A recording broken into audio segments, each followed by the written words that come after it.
There is a kind of silence that does not feel empty. It feels full, full of something that was once alive, full of something that once breathed and moved and built and dreamed. You can find that silence in the desert, where the wind moves across broken stone. You can feel it in the jungle, where roots have swallowed what was once a wall. You can sense it standing at the edge of a lake that reflects only sky, where a city once rested on the water below. That silence does not ask anything of you. It simply waits. And if you are still enough, quiet enough, open enough, it begins to speak. Tonight, we are going to listen. We are going to travel slowly across the surface of this ancient world. We are going to walk through ruins that whisper and deserts that remember. We are going to sit with the mystery of civilizations that rose to extraordinary heights. And then, one day, we're simply gone, not conquered in a grand and decisive battle, not swallowed by a well-documented catastrophe, just gone, quietly, completely, leaving behind only stone and silence and questions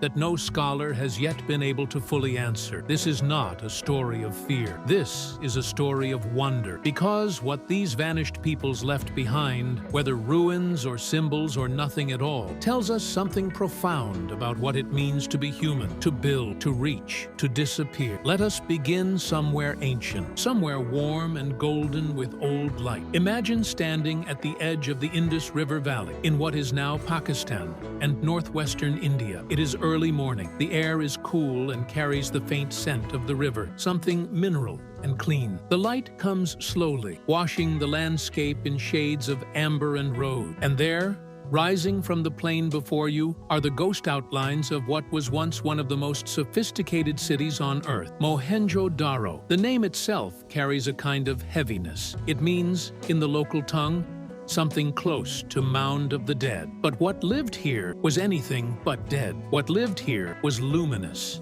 At its height, around 4,000 years ago, Mohenjo-Daro was home to perhaps 40,000 people, perhaps more. The streets were laid out in careful grids, a system of planning so deliberate and so advanced that it rivals the urban designs of much later civilization. The homes had multiple rooms. They had indoor plumbing. They had small windows placed to catch the breeze. They had private bathing chambers connected to a citywide drainage system that carried waste and water away from the streets with quiet efficiency. Walk those streets in your imagination now. The morning is gentle. A child runs ahead of bare feet on warm brick. A woman carries clay pots from the well. A merchant arranges small carved seals on a cloth, each one depicting an animal or a symbol in a script that no one living has ever been able to read. That is perhaps the most haunting detail of all. The Indus Valley civilization left behind thousands of inscriptions, tiny, careful marks pressed into clay and stone. And in all the years that scholars have studied them, no one has cracked the code. No Rosetta Stone has appeared to bridge the silence between their language and ours. We do not know what they called themselves. We do not know the names of their leaders, if they had any. We do not know their creation stories or their prayers. And then, around 1900 BCE, the cities began to empty, not all at once, slowly. The drainage systems fell into disrepair. The careful streets became cluttered. The craftwork grew rougher. And then, people began to leave, quietly, in small numbers, moving eastward, moving away. By the time they were gone, the great cities of the Indus had simply been swallowed by the earth. The river shifted. The dust came. The mounds that remained were so ordinary-looking that for thousands of years, no one suspected what lay beneath. Farmers plowed fields above palaces. Children played on ground that covered swimming pools and sewers and libraries of unreadable script. Why did they leave? The honest answer is that we do not entirely know. The climate changed. That much seems certain. The monsoon rains shifted. The rivers that fed the fields became unreliable. Perhaps there was drought. Perhaps there was flood. Perhaps both in terrible alternation. But what is remarkable is what they did not leave behind. There are no mass graves at Mohenjo-Daro to suggest a sudden plague or massacre. There are no burned buildings to suggest conquest or riot. There are no signs of a last desperate stand. They simply decided to go, and they went, and the dust came after them. Now, let us travel. Let us move westward, across oceans and time. The Atlantic is deep blue in the afternoon light. Somewhere beneath its surface, or perhaps only in the depths of human longing, lies a story told first by Plato, the story of Atlantis. Most scholars will tell you that Atlantis was an allegory, a moral tale invented by the Greek philosopher to illustrate the dangers of pride and the inevitability of ruin for any civilization that grows too powerful and too corrupt. And they are probably right. But there is something in that story that will not stay still, something that keeps rising back to the surface. Because the details Plato gave were remarkably specific: concentric rings of land and water, a capital city of extraordinary beauty, a civilization of engineers and navigators and builders, a catastrophe so complete that it vanished beneath the waves in a single day and night. What is fascinating is not whether Atlantis was real. What is fascinating is why the story feels so familiar, because real civilizations have vanished in ways almost as complete. Real cities have been swallowed by the sea, buried under volcanic ash, erased by time so thoroughly that their very existence was doubted until archaeology proved otherwise. Troy was considered a myth until it was found beneath layers of earth in what is now Turkey. The biblical city of Jericho was dismissed as legend until excavations revealed walls so thick and so old that the mind struggles to hold the span of years. We have a habit, as a species, of forgetting, and sometimes what we forget is ourselves. Let us settle now into another place, another silence. The Yucatan Peninsula in Mexico is lush and green and impossibly alive. Howler monkeys call from the canopy in the early morning, a sound like distant thunder. Parrots move in bright arcs between the ceiba trees. The air is thick with moisture and the smell of green growing things. And rising from that green, patient and magnificent, are the pyramids of the ancient Maya. Now, the Maya did not vanish. Let us be careful and precise about that. The descendants of the Maya still live throughout Mexico and Central America, millions of them speaking Mayan languages,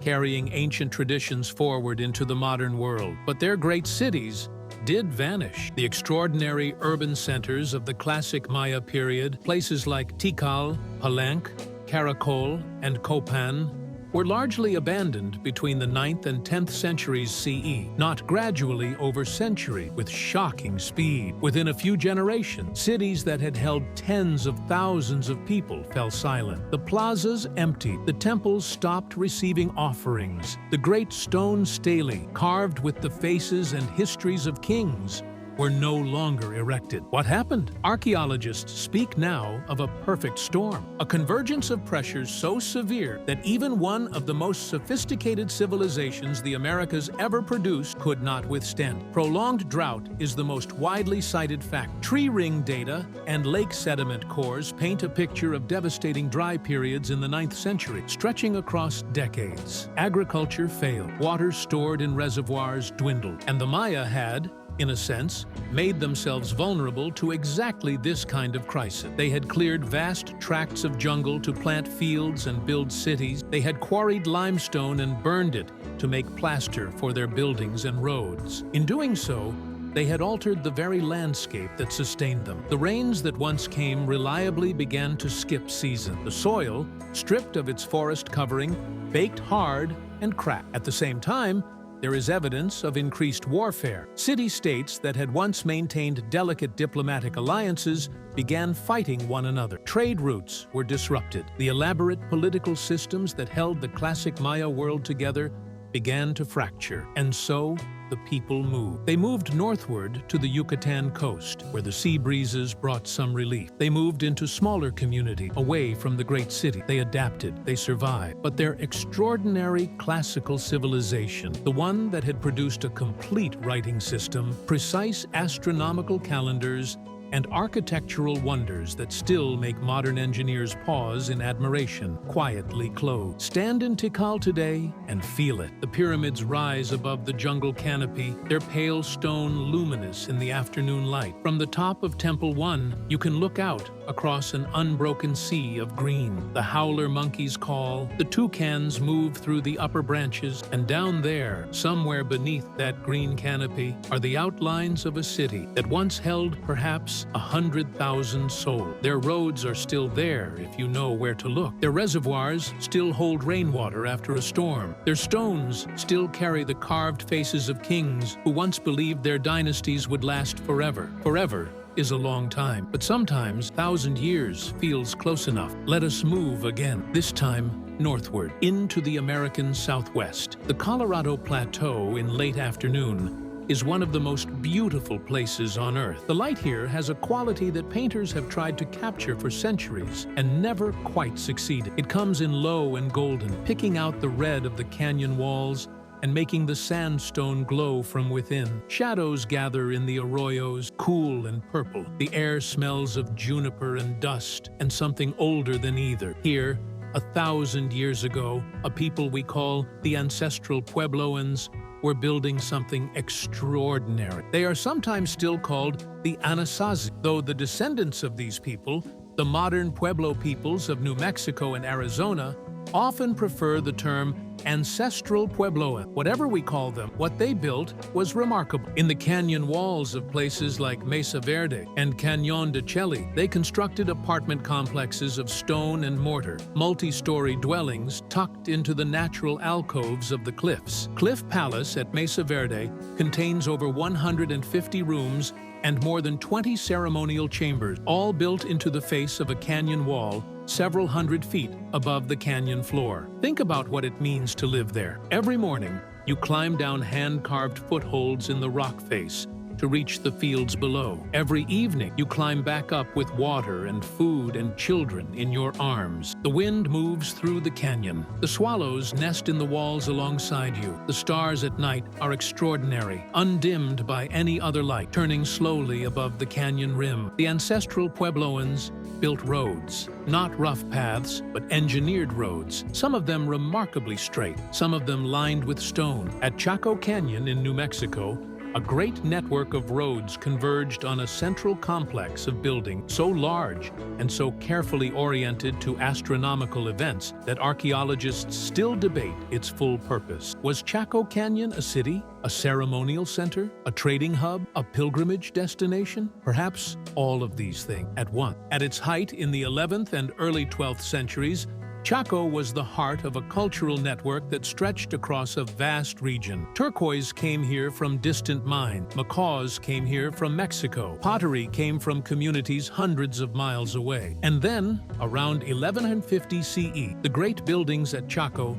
stopped being built. The population declined. The roads that brought people and goods from across the region grew quiet. Why? Drought. Again, the tree rings tell the story clearly. A prolonged dry period struck the region in the late 1100s. The delicate agricultural systems that fed the canyon communities faltered. The deforestation that had accompanied all that building had stripped the surrounding landscape of the tree that once helped hold moisture in the soil. And perhaps there were other pressures too. Social tension, unequal distribution of resources, the strains that come with any complex society. The people did not disappear. They moved south and east to the Rio Grande Valley, to the high mesas of what is now Arizona and New Mexico. Their descendants are the Hopi, the Zuni, the many Pueblo peoples whose traditions carry unbroken threads back to those canyon builders. But the great cliff dwellings were left behind, empty, preserved almost perfectly in the dry desert air. Walk through Cliff Palace today with a ranger who speaks softly and slowly. The rooms are low-ceilinged and cool. You can still see the handprints of the people who plastered these walls. You can still see the black smudge of ancient fires on the stone above the hearths. You can see the small door frames, carefully shaped, leading from room to room. A child's sandal was found here once, remarkably intact after 800 years. A small,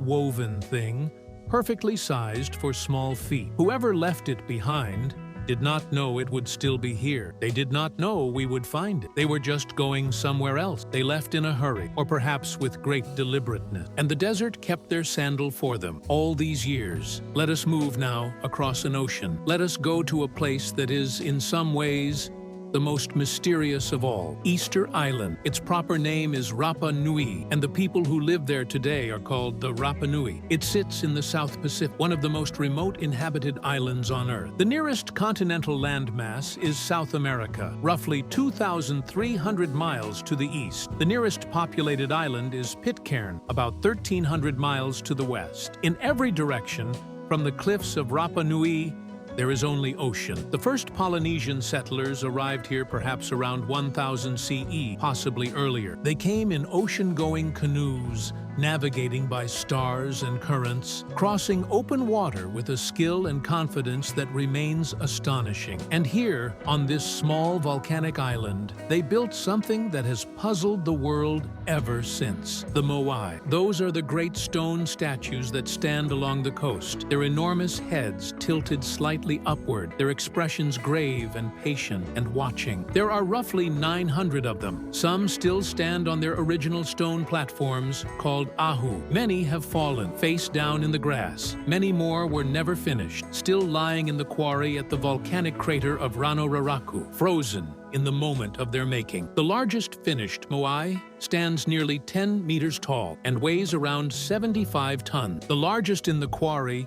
never completed, is over 20 meters long. How were they moved? Across uneven terrain, without metal tool, without the wheel, without large draft animals. The honest answer is that we have good hypotheses, but no absolute certainty. The leading theory involves wooden sledges and organized teams of workers using ropes and leverage and a kind of rocking, walking motion. The Rapanui oral tradition speaks of the statues walking to their platforms, moved by spiritual power. And when you stand before one of them in the fading afternoon light, when the shadows lengthen across the grass and the wind comes in from the sea, that explanation does not feel entirely wrong. The civilization that built the Moai reached a cultural peak somewhere around the 14th or 15th century, and then it collapsed. The reasons are debated, but the evidence suggests a cascading series of disasters. When the Polynesians arrived, the island was forested. Palm trees, in particular,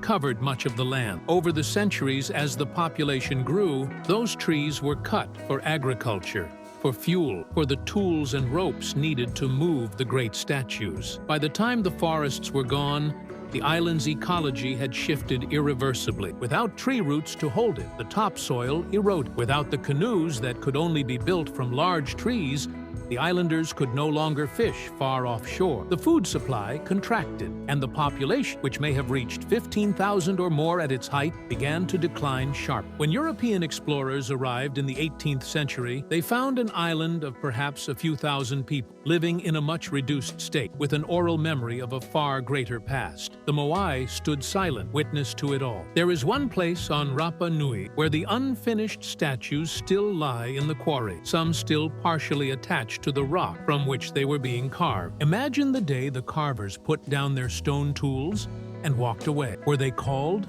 to an emergency? Did the situation on the island become so dire so suddenly that there was no time to finish? Or did the project simply become irrelevant as the world around it changed beyond recognition? No one knows. The tools were left, the statues were left, and the quarry has been quiet ever since. Let us rest here for a moment. Let the wind from the Pacific move around us. Let the grass bend and recover. Let the Moai stand in their patient, enormous silence. There is something they seem to be saying, something about time, about how quickly the things we build can become ruins, about how the distance between a thriving civilization and a forgotten one can be measured in just a few generations, but also about something else, about the human impulse to make something beautiful and permanent, about the desire to leave a mark on the world, about the kind of devotion that leads people to spend their lives carving stone faces on a remote island in the middle of the ocean. For reasons we can only partially imagine, that impulse is not gone. It is in you. It is in all of us. Let us move again, gently. South Asia calls us now to a place of jungle and stone and extraordinary ambition. The Khmer Empire,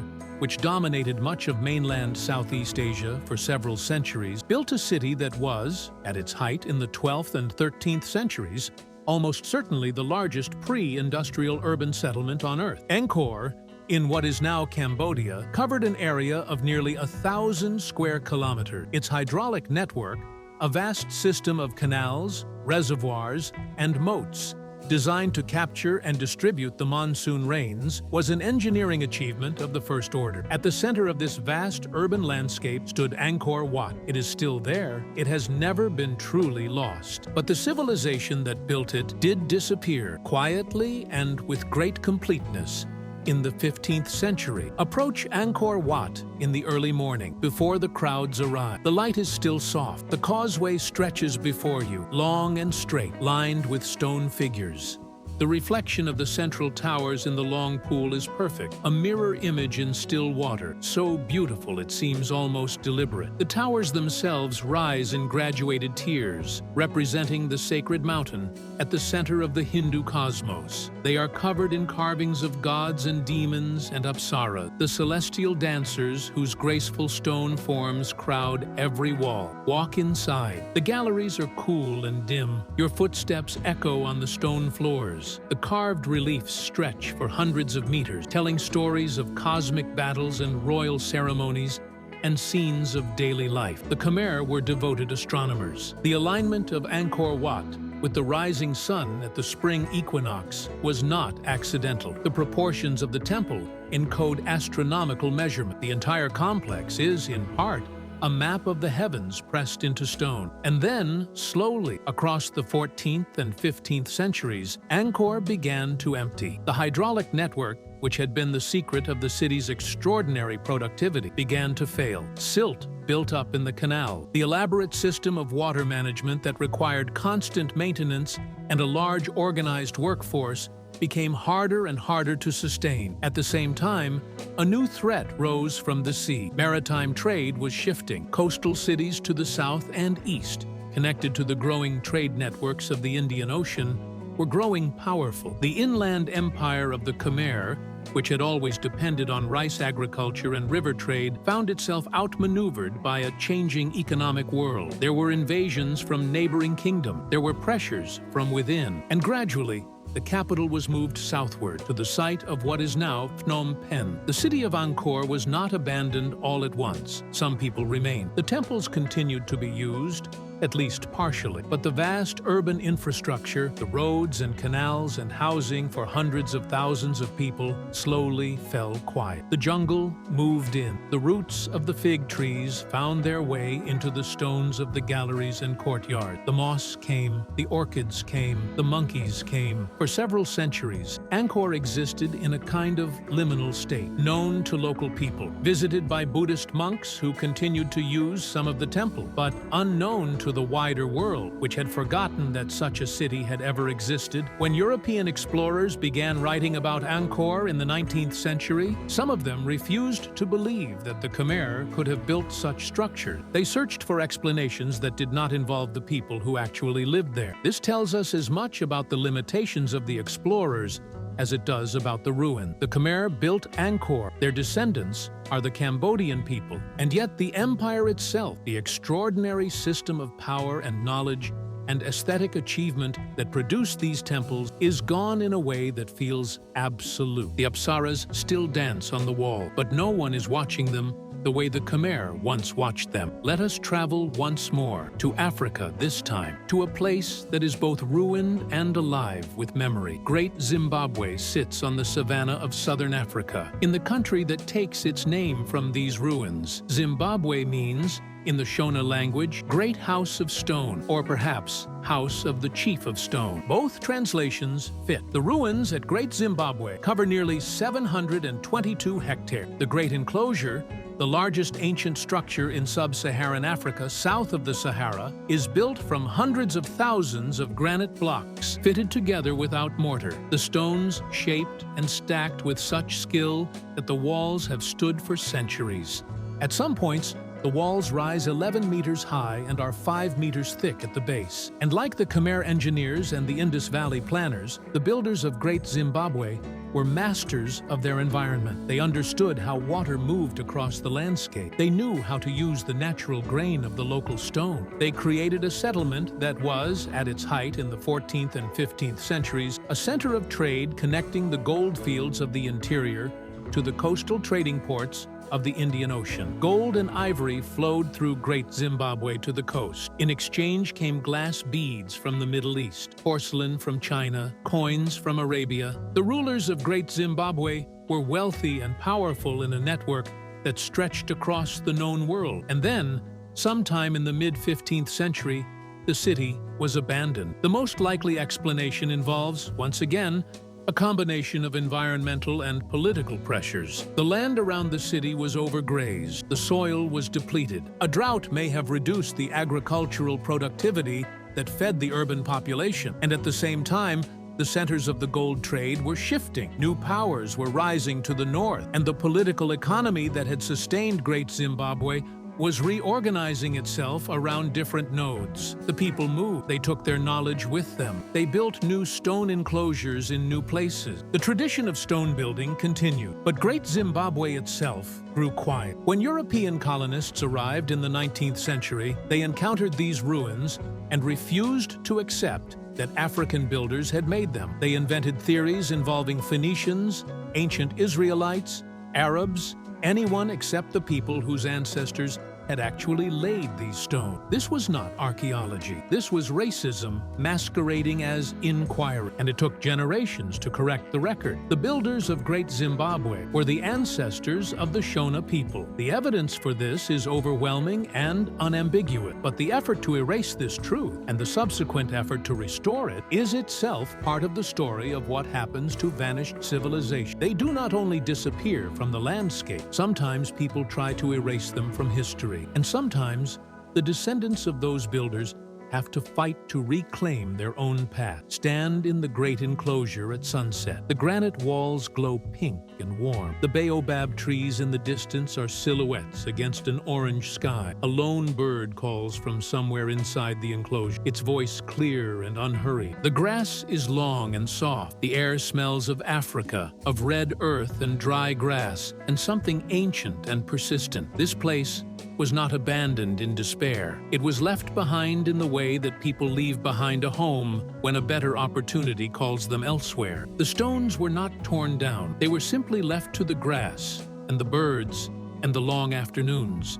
And the stones have kept faith with the people who placed them. They are still here. Now let us turn to something a little different. A mystery that is not ruined stone, but pattern. Not a place of grandeur, but of earth and shadow. In southern Peru, on a high desert plateau between the Andes and the Pacific coast, the land is marked by enormous geoglyphs, lines that stretch for miles, geometric figures of perfect precision, and animals, spiders, and hummingbirds and monkeys and condor, drawn on a scale so vast that their full shapes can only be understood from the air. These are the Nazca lines. The Nazca people who created them flourished in this region from roughly 100 BCE to 800 CE. They were skilled craftspeople, producing some of the most beautiful pottery and textiles of the ancient Americas. They were farmers who developed ingenious underground aqueducts called puquio to carry water from the mountains through the porous desert soil to their field. They were,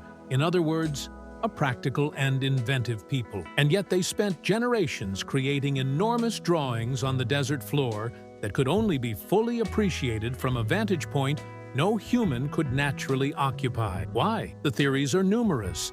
Astronomical alignment, ceremonial pathways for sacred processions, water rituals, since many of the lines seem to converge on sources of underground water, messages to the gods, or to whatever powers the Nazca believed moved through the sky above them. The honest answer is that we do not know. Perhaps that is the point. The Nazca lines are a reminder that human beings do not always do things for reasons that can be reconstructed by later investigators. Sometimes we do things because they feel right, because a tradition demands it, because a sacred understanding of the world requires it, because the act itself, regardless of whether anyone can see it from the outside, is meaningful to the people performing. The Nazca civilization did not end dramatically. It contracted slowly over several centuries, weakened by drought and perhaps by the catastrophic volcanic eruptions at the source of the rivers that fed their agricultural system. By 800 CE, the major Nazca centers had been abandoned, but the lines remained. In the dry, windless air of the plateau, sheltered from erosion by their high desert location, the lines the Nazca drew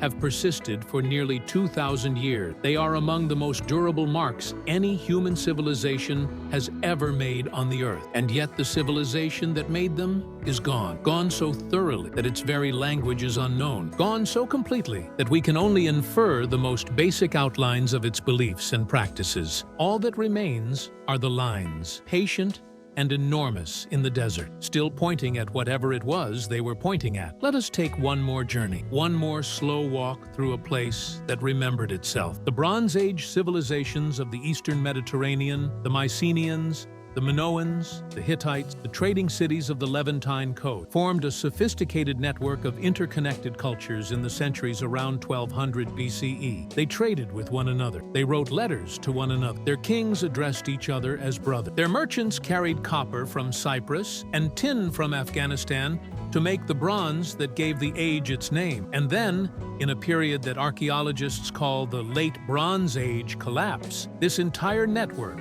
disintegrated within the space of a few decades, perhaps less. Ugarit, one of the great trading cities of the ancient world, was destroyed around 1185 BCE. The last letter ever found in Ugarit's archives was a desperate call for help, written on a clay tablet that was never fired, never sent, still wet with urgency when the city fell. The writer reports that enemy ships have been spotted, that the army is away, that the situation is desperate. The tablet was found in the kiln where it would have been fired, never completed. Whoever wrote it did not survive to see it sent. Across the region, in just a few decades, city after city was destroyed or abandoned. The palace economies that had organized Bronze Age life collapsed. The writing systems that had kept records of trade and tribute went out of use in some regions for centuries. The trade networks that had brought the world together fragmented into local isolation. What caused it? This is one of the most debated questions in ancient history. The candidates include invasions by groups known vaguely as the Sea People, whose identity and origins remain uncertain, internal rebellions,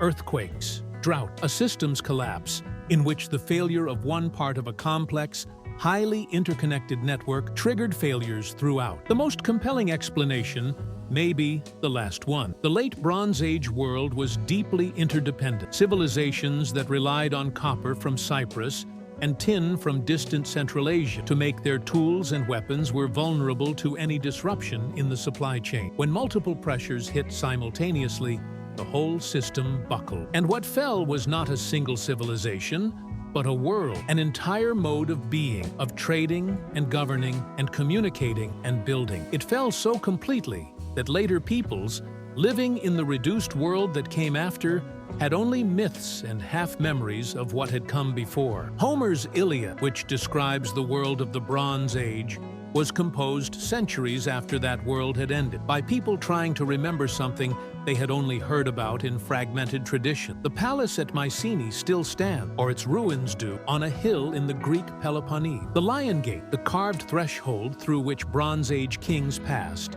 is still intact. The stone is warm in the afternoon sun. The mountains of the Argive plains spread out below, and somewhere beneath the excavated floors, in chambers not yet opened, there may still be objects waiting to tell us what it felt like to live there, to be part of that world, to watch it begin to come apart. We have traveled far tonight. We have walked through cities that were once alive and are now quiet. We have stood at the edge of deserts that hold the outlines of vanished roads. We have looked up at canyon walls where the handprints of ancient builders are still visible in the plaster. We have felt the wind off an ocean that once carried the canoes of extraordinary navigators. And in all of this traveling, a question has stayed with us, gentle but persistent. Not a frightening question, a wondering one. What does it mean to vanish? These civilizations did not truly vanish. Their buildings are here, or the ruins of them. Their art is here, in museums and in the earth. Their descendants are here, carrying in their bodies and their traditions threads that lead back, unbroken, through thousands of years. The Maya did not vanish. The Rapa Nui did not vanish. The descendants of the Indus Valley people did not vanish. What vanished was a particular moment, a particular arrangement of people and knowledge and ambition and belief. What vanished was the specific way those civilizations understood themselves and their place in the world. And that, perhaps, is what makes their absence so moving. Not that the people are gone, but that the world they lived inside is gone. The way the stars looked different to them, the way the seasons had different names, the way certain plants or animals or stones carried spiritual weight that we can no longer feel, the jokes they told that no one living will ever laugh at again, the song, the particular quality of light inside a room that someone once loved and then had to leave. All of that is gone, and it is all right that it is gone. The world makes room for what comes next. The jungle reclaims the temple. The desert smooths the road. The ocean forgets the fleet. And we walk through what remains, quiet and grateful, understanding that we too are living inside a moment that will one day become a ruin. That the things we build and love and take for granted will one day be mysteries to someone standing where we are standing now. This is not a sad thought. Not really. It is a thought that makes the present feel more precious. This conversation, this light, this breath, the great civilizations that came before us were not more or less human than we are. They had the same fears and longings, the same impulse to make something beautiful, the same love for their children, the same desire to be remembered. And they are remembered. Not perfectly, not completely, but enough. The Nazca lines are still there in the desert. The Moai still watch the horizon. The Apsaras still dance on the walls of Angkor. The drains of Mohenjo-Daro still run beneath the earth, waiting for a rain that no longer falls the way it used to. We remember them by visiting, by looking, by being willing to sit in the silence of an ancient place and feel the weight of everything that has been and passed. That is enough. That is, perhaps, all we can do. And it is more than enough. Let the wind carry us back now. Let the documentary dissolve into gentle images. A plaza covered in grass, a pyramid catching the last light, a river moving slow and silver through a landscape where a city used to be, a line in the desert pointing towards something we will never know, a stone face watching the sea. Somewhere, always, a small sandal waits for its owner, and the desert keeps it safe. And the world goes on, and the world goes on, and the world goes on.